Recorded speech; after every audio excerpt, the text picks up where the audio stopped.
Olá, meus amigos, tudo bem? Hoje nós vamos falar sobre as principais teses do Código Civil de 2002. Esse é o segundo mapa do estudo sobre o direito civil e, como eu disse na primeira matéria, no primeiro estudo, esse é um estudo resumido, próprio para revisões, para sínteses, se você vai fazer uma prova, vai fazer um concurso, está numa reta final, esse é um vídeo próprio para você. Mas se você ainda não estudou a matéria, recomendo que procure um livro, uma aula, um PDF para o estudo mais aprofundado para a primeira vez dessa matéria, porque vai ser um pouco mais expresso, ok? Então vamos lá. Começando a falar do Código Civil de 2002, a gente fala do histórico dele. Ele surgiu, os estudos começaram em 1975, lá com o presidente Geisel, que determinou que se fizesse um estudo no projeto 634D, 634D. Então, ele determinou que Miguel Reale mais 7 membros compusessem uma comissão para começar estudos de formação do novo Código Civil, que anterior era o de 1916. Então, em 10 de janeiro de 2002, foi publicado, na verdade, a Lei 10.406 de 2002, que era o novo Código Civil, Código Civil de 2002. Ele entrou em vigor um ano depois, ocorreu um ano de vacatio legis, então ele entrou em vigor dia 11 de janeiro de 2003, ok? Então esse é o histórico bem resumido do início do Código Civil de 2002. As diretrizes básicas do nosso Código Civil são a preservação máxima possível do Código Civil anterior, a aprovação dos estudos anteriores que estavam sendo feitos naquela época, dar uma nova estrutura ao Código Civil, que antes ele era muito patrimonialista, passou a privilegiar outros princípios que a gente vai ver aqui embaixo, unificação dos direitos e das obrigações, e valorização das cláusulas gerais, que a gente vai ver aqui também nos princípios. Então, os princípios do Código Civil de 2002 são quais? São a eticidade, socialidade e operabilidade. Isso aqui é muito importante, porque o próprio Miguel Reale escreveu bastante sobre isso.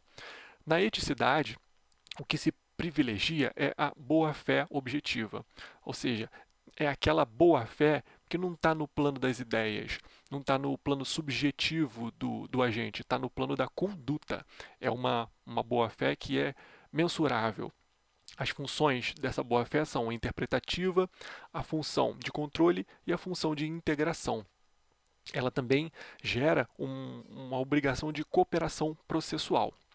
Já na socialidade, o que a gente está falando é da função social dos contratos, função social das obrigações, função social de todas as normas e institutos do direito civil. É, para a doutrina majoritária, aqui a gente está passando do que antes se tratava muito no Código Civil como eu para nós. Então é a passagem do eu para nós. É uma função social, um privilégio da sociedade sobre o indivíduo.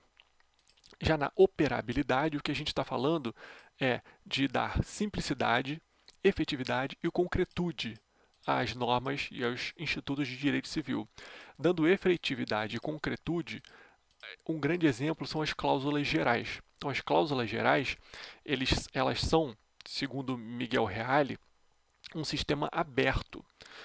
Diferente do sistema de Kelsen, que era um sistema fechado, as cláusulas gerais são um sistema aberto que acompanham a evolução cultural e social da comunidade. Aqui Miguel Reale trabalha na teoria tridimensional do direito, aquela teoria que fala de fato, valor e norma. As cláusulas gerais estão intimamente ligadas a isso. As cláusulas gerais, no entanto, elas são diferentes dos conceitos jurídicos indeterminados. Qual é a diferença entre cláusulas gerais e conceitos jurídicos indeterminados? As cláusulas gerais elas são mais dinâmicas, os conceitos jurídicos indeterminados são mais estáticos. Enquanto as cláusulas gerais elas são abertas tanto no pressuposto quanto na consequência, por exemplo, devido ao processo legal, ele tem uma carga bem aberta, ele não, ele o seu pressuposto, a sua ideia é aberta e a sua consequência também é aberta. É diferente do conceito jurídico indeterminado, que ele tem o seu pressuposto aberto, a ideia aberta, mas a consequência jurídica dele é fechada, é determinada pela lei. Por exemplo, a gente consegue citar aqui a norma de atividade de risco, lá no artigo 927, parágrafo único do Código Civil, que a a ideia é aberta. O que é uma atividade de risco ou não vai ser definido pela jurisprudência, pela doutrina, pelos debates. Mas a consequência é fechada, ou seja, vai ser uma responsabilidade objetiva, responsabilidade independente de culpa. Quem exerce a atividade de risco vai responder objetivamente por ela. Então, esse é um conceito jurídico indeterminado, diferente da cláusula geral, que é aberta tanto no seu pressuposto quanto no seu, no seu consequente, que é a solução legal. Ok? Então, essa é a operabilidade. Lembrar os 3 princípios do novo Código Civil: eticidade, socialidade e operabilidade. No novo Código Civil também a gente fala, novo, né? 2002. No Código Civil de 2002 a gente também fala no direito civil constitucional, que é uma visão unitária do ordenamento jurídico.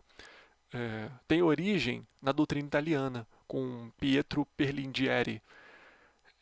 Ele trata de uma análise de mão dupla entre a Constituição e o Código Civil, uma conversa entre a Constituição e o Código Civil, tendo um influenciando o outro, uma análise de mão dupla. E os princípios do direito civil constitucional são dignidade da pessoa humana, solidariedade social e isonomia. Essa isonomia aqui é tanto a igualdade estrito sensu quanto a somada com a especialidade. Então, é uma isonomia que vem da Constituição e se aplica ao Código Civil nessa interpretação, ok? Eficácia horizontal dos direitos fundamentais. Essa eficácia horizontal é o quê?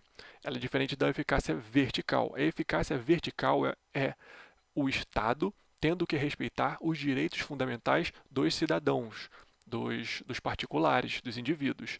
Na eficácia horizontal dos direitos fundamentais, é o indivíduo tendo que respeitar os direitos fundamentais dos outros indivíduos, ok? Essa eficácia torna possível o direito civil constitucional. Ela é a maior influência do direito civil constitucional, porque os direitos fundamentais estão previstos na Constituição e tornam possível a influência da Constituição no direito civil. Ela é uma irradiação dos direitos fundamentais, como diz Gilmar Mendes. Ela, na Constituição de 88, deixa de ser uma carta política para ser uma carta fundamental, okay, de direitos fundamentais. Ela também traz cláusulas gerais, como a gente viu lá embaixo, que está intimamente ligada aqui à irradiação dos direitos fundamentais. E, por fim, a gente também fala dos diálogos das fontes, que tem origem na Alemanha, com o jurista Eric Jaime, e no Brasil, a estudiosa dos diálogos das fontes é Cláudia Lima Marques. As normas jurídicas, então, elas se complementam.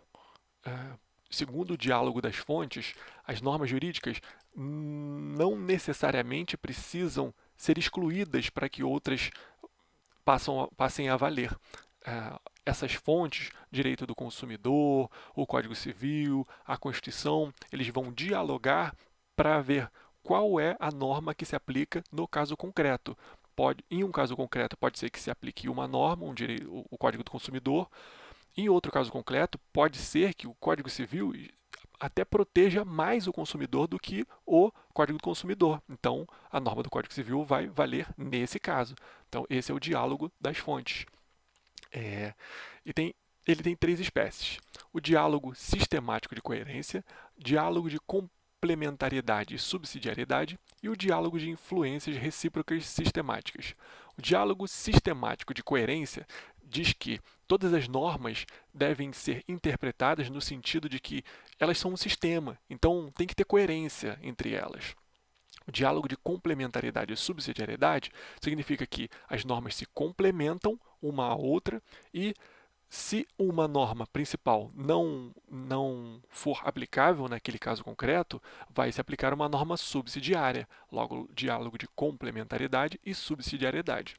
E o diálogo das influências recíprocas sistemáticas diz que, sendo um sistema, as normas influenciam umas às outras. Nesse diálogo, entre elas, um diálogo interpretativo, um diálogo de controle, aquele diálogo que a gente estuda aqui embaixo com vistas à efetividade, com vistas à concretude, com vistas à simplicidade do sistema também. Então, é um diálogo de influências recíprocas sistemáticas. Para Cláudia Lima Marques, essa é uma nova solução de antinomias. Lembra que daquelas três clássicas soluções de antinomias, hierarquia, especialidade e cronologia? Então, além dessas três, nós temos nova solução de antinomia que não precisa excluir uma norma para que a outra vigore. Esse é o diálogo das fontes, ok? Então, essas são as principais teses do Código Civil de 2002. Espero que ajude aí e até a próxima, pessoal. Valeu!